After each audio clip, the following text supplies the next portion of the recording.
Hello, everybody. Welcome to SavageWatch.com's Killer Chronicles. I am Terry Sutton with true crime writer, police officer Michael Bouchard. And we're going to be asking Mike a couple questions today about a variety of subjects here, including his latest book, Masquerade, which is about Joan Risch, the disappearance. And we're also going to be asking Mike about since he's a police officer, the impact of the defund the police movement and how that will affect civilian life, and also the impact it will have on criminals. So let's start with, Mike, your book Masquerade. What prompted you to research the Joan Risch case? Actually, it was you. You had sent me that letter from a person who identified them as themselves as miscellaneous. They weren't really miscellaneous. They forgot to take out the computer PIN number, but and as I started looking into it, the case started interesting me just because there were a lot of things from a police officer's perspective. The case didn't look right. The crime scene didn't look right. Statements that were floating around on online podcast media, that's the issue that you have with a lot of this stuff on, the online sources, that most of it's just, bolstered information just to fill up times. So as I researched it, I was able to make some contacts with the Middlesex County DA up in Massachusetts, who, after going back and forth, who actually sent me the 5,127 page case check, and it took about 8 months to read.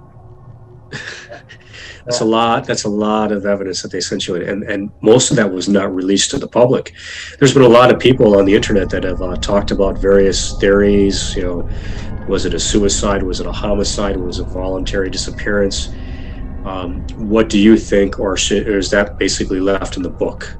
Well, I come down to two conclusions in the book that are based on the statements that were made. Like I said, a lot of people are putting this information out. Even the books that were written about it didn't seem to have any of this information. They made 2 movies.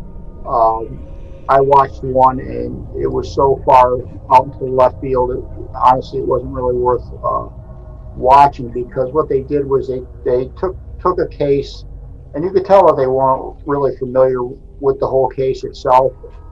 And, that's the problem when you have people that are attempting to solve cases that have no investigative background. They just make a lot of guesstimations. Yeah, there's a lot of people that write books. There's a lot of people online, internet, in the internet world that think just because they have a computer and they have some research skills that they can, that they know exactly what happened. Some people, in some cases, they are right on the mark. But I'm finding like you. There's a very few people that I know that are really, just using the computer, that are really good at it. But I mean, unfortunately, a lot of this stuff, and let's just throw the ball right into the court with Dave Paulides. I mean, yes. Dave Paulides and his theories and conspiracy theory and fake news about the Dennis Lloyd Martin case back in '69 was, just one of them. I mean, his books sell for $80 each. He fills up lecture halls. He's got nincompoops like George Knapp, following around, and Art Bell. So basically, if you wrote a book, or you went on record saying Bigfoot was a serial killer and was responsible for all these missing people in the Pacific Northwest, you might actually get, maybe a couple 100,000 followers on Twitter. You'd be filling, lecture halls and high schools and colleges. I probably would, but I couldn't sleep at night. And I like one of the stories about dead bodies that they were finding somewhere here in New England that were drained of all their salt. And the interesting thing on that is, if you watch the old original Star Trek. Mm-hmm. Oh, yes. Basically, there was an episode. Yep, I remember that. There was an episode there, and I forget the name of it, but all the bodies were drained of salt. And the creature was a shapeshifter. It would assume the identities of. So I mean, nothing for nothing, but geez, people will buy anything, and I couldn't sleep at night, honestly, if I did that. Like the Dennis Martin case, when he ran with the Dennis Martin case, and James Reich, who was the FBI agent, had been in charge of the case. Uh, but what they never reported was that there was another officer in charge, Estel, Okay. and he was really the one that was directing the investigation. Wright just happened to be the guy that was in the field leading it. Okay. He had committed suicide in 1972. Wow. And if you go onto all these online sources, it's he killed himself because of mistakes he made during the investigation, things he knew. All this really, that really just, I mean, and then I had talked to Jim Reich's son, who explained everything in detail to me, and I didn't put that in my book, Forever Searching, because there's information that I get, personal information, like with the Susan LaRosa case. Yes. There was personal information about her that I didn't put in there because it could go to the police department. Yeah. It wasn't even that. It was personal stuff that the general public. Put it this way, it wouldn't have helped the case. Okay. It was just personal information that wasn't. It's the family's information. It's not ours. I mean, I was privy to it because I interviewed these people, but I didn't think it. I wasn't going to put it out there to the public because it was personal stuff, and it had really no variance on the case anyway. So why put it out there? It is pretty unusual that that Susan LaRosa and years earlier, the sister of her husband went missing. Both of them went missing. Obviously, Susan found a few years later. The sister Irene never found there. I mean, that's too much of a coincidence. Rule number one: there is no such thing as a coincidence. Okay. Maybe things that are similar, but there's not coincidence. As a matter of fact, let's talk about a common denominator. 2 common denominators in all of those cases. Maybe even 8 common denominators. Between 68 and 78, 8 white female went missing in the Vernon area. In that area. Okay. Debbie Spickler in 68, yep, and so forth. Spickler, Janice Pocket, Lisa 73, White, 74. Irene LaRosa, 71, Susan LaRosa, and there are a few others in other towns nearby that may or may not be connected. Yeah, I remember that. Right. So, I mean, okay, so what's that tell us? That tells us we have a geographical predator because there's a pattern. So somebody from outside a state, like there had been a lot of, I want to say assumptions. I have other words to use, but I'll use that one. That there were brothers from Massachusetts. I've heard that too. There's a certain true crime author that's been pushing that, right. And there's no facts. Yeah, Matt Phelps. But nothing for nothing. Listen, somebody from out of state is not going to come along on secondary roads in a town that's not in the same state because, okay, what happens if the police are called? They don't know where they're going. Well, didn't Lisa White's stepfather tell you something about a certain pattern that he saw?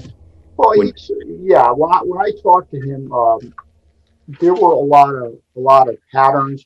Not just with the Lisa Joy White, but with even when I interviewed Barry Prentice, and Barry Prentice, I'll tell you what, out of everybody that I interviewed, in the LaRosa family anyway, he was the only person that was. Let me say this: he attempted not to directly associate himself with the crimes. Okay. But I already knew this. See, I had information that he didn't know, and I wouldn't, somebody that's guilty, even if it's just a conspiracy aspect of the crime, I already knew a lot of information that I didn't tell him. But he was about the only one that had enough balls really to tell me what happened, and that's a case for another another episode here. Another But podcast. you know, he puts himself at the crime. He also puts Robert LaRosa, Susan's husband, Irene's brother. Yeah. So let me see. Okay, so let me see. His sister disappears. He files a fake missing persons report. Okay, his wife disappears, but his girlfriend started moving her clothes into their apartment on Ward Street 2 days before Susan disappears.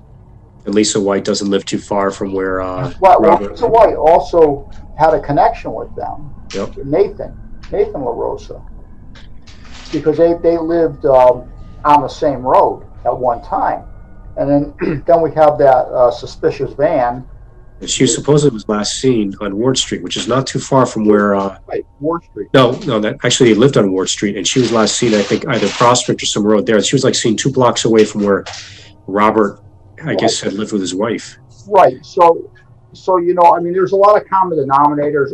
See, a lot of people that write books or give lectures, you know, they don't want to hear from a person like me because, you know, I have an investigative background. I know how to put information together. I know the questions to ask, and that, you know, that was like when they were doing the Vincent Dory during the Vincent case in Wallingford. In '88. I had suggested a couple of times that when they went to interview these people, to either take me or another police officer with them, a retired police officer with them, because civilians don't ask cop questions. Yeah. And it's the cop questions that solve the crimes. You know, a civilian investigator looks at it one way. I'm looking at it from a completely different ball field. You know, I already know to go in there with loaded questions that I already have the information to and how to direct that. You know, people that aren't used to investigating things, you know, don't do that. So, you know, but all of those cases too are in my book, Missing in Connecticut. Okay. You know, so, you know, but yeah, that's it. A lot of times, a lot of stuff online, and you know, I know a lot of people don't like me kicking them in the knees, but the problem is, you know, don't write about something unless you're going to investigate it, because like with the Dennis Lloyd Martin case, I actually interviewed everybody that was still alive in the case.